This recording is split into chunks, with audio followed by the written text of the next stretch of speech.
Hello नमस्ते सबैलाई म हो अभिषेक राय र फिलहाल म छु अहिले चाइनामा र आज म तपाईलाई देखाउन चाहन्छु विश्वको सबैभन्दा ठुलो wholesale market you international trade market. यो विश्वको सबैभन्दा ठुलो होलसेल मार्केट हो किनभने यसको एरिया तपाईले हेर्नु भने 60 लाखदेखि 80 लाख मिटर स्क्वायर मिटरको एरियामा यो फैलेको छ।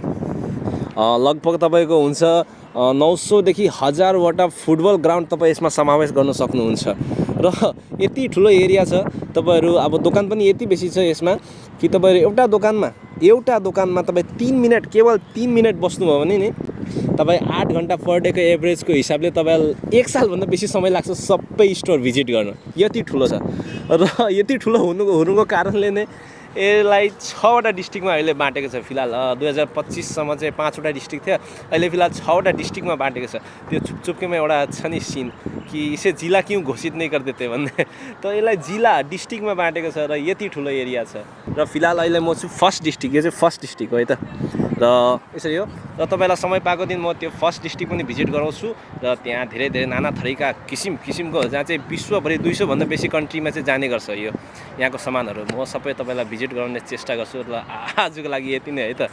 इत्रु बनिन्छ भिडियो पनि, त आजको लागि यति नै। तपाईहरु आफ्नो ख्याल राख्नु होला र मेरो भिडियो हेर्दै गर्नु होला है त। बाई।